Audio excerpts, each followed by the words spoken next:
Hello viewers, कैसे हैं आप सब लोग। मैं रेनू गौड़ एक बार फिर आप लोगों का स्वागत करती हूँ आपके अपने चैनल रेनू गौड़ पाठशाला में। व्यूअर्स, जैसे कि मैंने लास्ट वीडियो में आप लोगों को बताया था कि मैं अपने चैनल पर जो है 9th और 10th क्लास के लिए जिनके पास की हिंदी का कोर्स ए है तो उनके लिए जो है मैं उनका जो सिलेबस में जितना कुछ भी आता है इसके व्याकरण के और जो टेक्स्ट बुक है उसके, तो उसमें से जो पद्य खंड है या गद्य खंड में से भी अगर किसी को कोई दिक्कत होती है तो वो सारा जो है मैं आप लोगों को इसमें बताऊंगी, इन वीडियोस में बताऊंगी। तो ये लगभग एक सीरीज की तरह चलेगा इसमें। तो आज जो है हम पहला टॉपिक लेकर चल रहे हैं, कक्षा 10 का है, 10th क्लास का है। आज हम इसमें वाच्य पढ़ेंगे और इसे समझने की कोशिश करेंगे। तो व्यूअर्स देखिए, वाच्य सबसे पहले तो हम इसको समझेंगे कि वाच्य हम कहते किसको हैं। ठीक है, तो वाच्य का अगर हम शाब्दिक अर्थ देखें तो वाच्य का मतलब होता है कि बोलने का विषय, यानी वाक्य में जो भी बोला जा रहा है वो किस बारे में बोला जा रहा है, तो उसको हम क्या कहते हैं। अगर हम शाब्दिक अर्थ में देखें तो बोलने के विषय को हम वाच्य कहते हैं। लेकिन अगर हम इसको डिफाइन करें और इसको बारीकी से देखें और इसके बारे में और गहराई से इसके बारे में पढ़ें तो हमें पता चलता है कि हम वाच्य किसको कहते हैं। क्रिया के जिस रूप से हमको ये पता चलता है कि जो क्रिया है उसका उसके लिए जो है जो मुख्य विषय है वो कौन सा है। क्रिया के लिए मुख्य विषय कौन सा है, कर्ता है, कर्म है या फिर भाव है। ठीक है, इसको सिंपल तरीके से हम ऐसे समझ लेते हैं कि हम क्रिया का रूप देखते हैं और ये पता करते हैं कि जो क्रिया है वो किस पर निर्भर है, किस पर आश्रित है, किस पर ज्यादा डिपेंड है, कर्ता पर डिपेंड हो रही है या कर्म पर डिपेंड हो रही है या भाव पर ज्यादा डिपेंड हो रही है।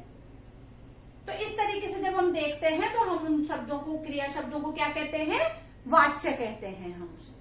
ठीक है, अगर हम इसके प्रकारों को देखें तो इसके दो प्रकार होते हैं। पहला जो प्रकार है वो है कृत्रिवाच्य। उच्चारण इसका सही से करिएगा, कृत्रिवाच्य। ठीक है, तो कृत्रिवाच्य और दूसरा है अकृत्रिवाच्य। दूसरा क्या है, अकृत्रिवाच्य। तो आज जो है हम कृत्रिवाच्य को समझेंगे। कृत्रिवाच्य हम किसको कहेंगे, जहां पर नाम से ही पता चल रहा है कृत्र यानी कर्ता, जहां पर कर्ता प्रधान होता है, यानी मुख्य क्या होगा, कर्ता होगा।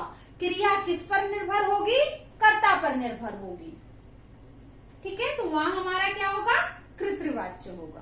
ठीक है, क्रिया कर्ता के लिंग वचन के अनुसार बदलती है। ठीक है, जो क्रिया है वो एक तो कर्ता प्रधान होगा, ठीक है, और दूसरा क्या होगा कि कर्ता के लिंग और वचन के आधार पर ही बदलती है। ये हम आगे उदाहरणों पे समझेंगे। और तीसरी मुख्य चीज इसकी क्या है ध्यान देने वाली, कि जो वाक्य हैं वो दोनों प्रकार के हो सकते हैं, सकर्मक भी हो सकते हैं और अकर्मक भी हो सकते हैं। तो आप सकर्मक और अकर्मक तो आप लोगों ने पहले पढ़े होंगे। तो सकर्मक और अकर्मक दोनों प्रकार के ये हो सकते हैं।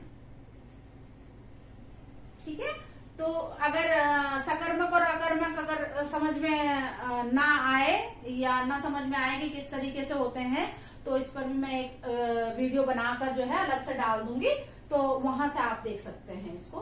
तो इसमें जो है सकर्मक और अकर्मक दोनों तरीके के जो वाक्य होंगे वो दोनों तरीके के हो सकते हैं।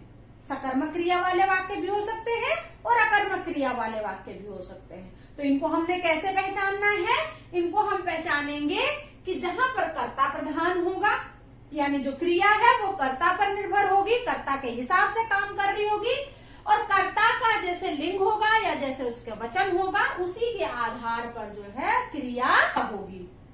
ठीक है, जैसे अब उदाहरणों से हम इसको समझ लेते हैं कि जैसे हम कहते हैं कि पक्षी उड़ रहे हैं, ठीक है, तो पक्षी उड़ रहे हैं यानी यहाँ पर कर्ता कौन है, किसके बारे में बात हो रही है, कौन है कर्ता, कर्ता हमारा क्या है, पक्षी, ठीक है। अब क्योंकि पक्षी उड़ रहे हैं, अब पक्षी एक या दो नहीं है, बहुत सारे पक्षी हैं और वो आसमान में उड़ रहे हैं, तो पक्षी जो है वो बहुवचन में आ गया और यहाँ पर जो है क्रिया ठीक बहुवचन के हिसाब से क्रिया उड़ रहे हैं, उड़ रहा है नहीं है, उड़ रहे हैं, ठीक है। तो ऐसे ही आपने ध्यान देना है कि कर्ता के हिसाब से क्रिया चल रही होगी। इसको अगर हम ऐसे देखें, मैंने इसको दो पार्ट में ऐसे डिवाइड करके आपको बताने की कोशिश की है कि अगर हम यहाँ पर देखें, यहाँ पर बहुवचन में हम पक्षी उड़ रहे हैं, अगर हम एक तोते की बात करते हैं यानी एक पक्षी की बात करते हैं तो तोता उड़ रहा है। अब इसमें देखिए कर्ता क्या हो गया, तोता, ठीक है।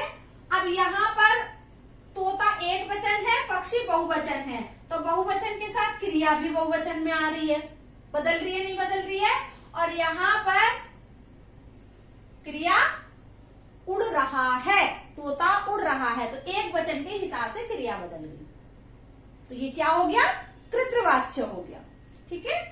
ऐसे ही रश्मि किताब पढ़ रही है, अब कर्ता कौन है, किसके बारे में बात हो रही है, रश्मि के बारे में, तो यानी कर्ता जो है वो रश्मि हो गई। अब जो क्रियापद है वो किसके हिसाब से काम कर रहा होगा, जहाँ पर रश्मि के हिसाब से यानी कर्ता के हिसाब से काम कर रहा होगा, तो इसका मतलब वहां पर क्या है, कृतवाच्य है।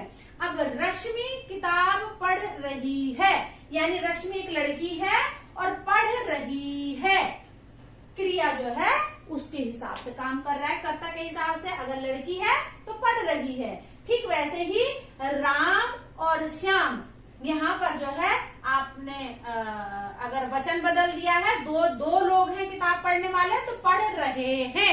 इसको अगर आप दूसरी तरीके से देख लें कि रश्मि की जगह अगर आप सीधे राम लिख देते हैं, श्याम नहीं लिखते हैं, तो राम किताब पढ़ रहा है, तो जो क्रियापद होगा वो लिंग के हिसाब से बदल जाएगा।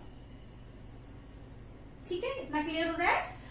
अगला उदाहरण हम देखते हैं कि बालक हंस रहा है। अब यहाँ पर बालक यानी लड़का, ठीक है, और हंस रहा है एक वचन है और लड़का है, ठीक है, तो हंस रहा है क्रिया यानी कर्ता जो है वो बालक है आपका और हंस रहा है ये क्रिया है, तो कर्ता के हिसाब से क्रिया लग रही है। अगर हम इसको दूसरे तरीके से देखें कि बालिका हंस रही है, अब हमने यहाँ इसका लिंग बदल दिया, ठीक है, अभी मैंने आपको बताया था कर्ता के लिंग और वचन के हिसाब से बदलती है क्रिया, तो यहाँ हमने इसका लिंग बदल दिया और इसको बालिका कर दिया। तो बालिका जब यहाँ हमने बालिका कर दिया तो ऑटोमेटिकली अपने आप ही स्वतः ही जो इसकी क्रियापद है वो भी बदल गई, हंस रही है। ठीक है, अगला उदाहरण देखेंगे कि माँ सो रही है। अब माँ यहाँ पर कौन है, क्रियापद माँ है। अब माँ क्या है, स्त्रीलिंग है, ठीक है, स्त्रीलिंग है, सो रही है, तो स्त्रीलिंग के हिसाब से इस कर्ता पर जो क्रियापद है वो कर्ता पर डिपेंड है और सो रही है। ऐसे ही अगर हम इसको लिंग हम बदलते हैं इसका और भाई लिख देते हैं तो क्या हो जाएगा, भाई सो रहा है, जो रही है वो कन्वर्ट हो गया रहा है में, ठीक है। या अगर हम इसको वचन बदल देते हैं इसका, यहाँ पर माँ एक वचन में है और यहाँ पर हम कहते हैं कि भाई बहन, तो भाई बहन यानी एक से ज्यादा की बात हो रही है, तो भाई बहन सो रहे हैं, ठीक है, तो वहां पर क्या होगा, वचन के हिसाब से आपका क्रियापद भी बदल जाएगा।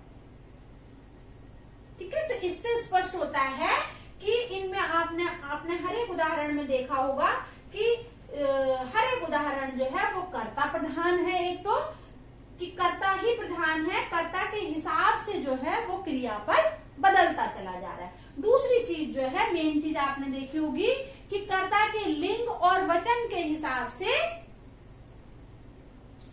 क्रियापद बदल रहा है। ठीक है। तो कर्ता के लिंग के, क्योंकि कर्ता प्रधान है इसलिए कर्ता के हिसाब से ही सब कुछ होगा वाक्य में। जैसे कर्ता बदलेगा वैसे ही क्रिया भी बदलेगी। यानी अगर कर्ता का लिंग बदल रहा है तो क्रिया का लिंग भी बदलेगा। कर्ता का वचन बदल रहा है तो क्रिया का वचन भी बदलेगा। दूसरी चीज मैंने आपको बताई थी कि यहाँ पर सकर्मक और अकर्मक दोनों प्रकार के वाक्य देखने को मिलते हैं। अब देखिए कि जो सकर्मक और अकर्मक, ऐसे तो आप लोगों ने पढ़े होंगे, लेकिन फिर भी एक उदाहरणों को समझाने के लिए जो है एक शॉर्ट सा ट्रिक मैं आपको बताती हूँ कि सकर्मक क्रियाएं कौन सी होती है, जहां पर कर्म प्रधान होता है, ठीक है, और अकर्मक होती है जहां पर कर्म प्रधान नहीं होता है। इसको अगर सिंपल तरीके से अगर हम समझें तो हम जब क्रियापद पर प्रश्न लगाकर, क्या लगाकर प्रश्न बनाते हैं और अगर हमें उसका उत्तर मिलता है तो वो सकर्मक होती है, और अगर हमें उसका उत्तर नहीं मिलता है तो वो अकर्मक होती है, ठीक है। तो अभी हम देखेंगे कि पक्षी उड़ रहे हैं, ठीक है, क्या उड़ रहे हैं, पक्षी उड़ रहे हैं। यहाँ पर क्या है, जब हमने क्या लगाया क्रियापद पर तो हमें उत्तर मिल रहा है, ठीक है। ऐसे ही जैसे हम कहते हैं रश्मि किताब पढ़ रही है, क्या पढ़ रही है, किताब पढ़ रही है, ठीक है। बालक हंस रहा है, तो ये सब क्या हो जाएगा, ये सकर्मक हो जाएगी, ठीक है, ये सकर्मक क्रिया हो जाएगी। अब आप तीसरा उदाहरण देखिए, बालक हंस रहा है।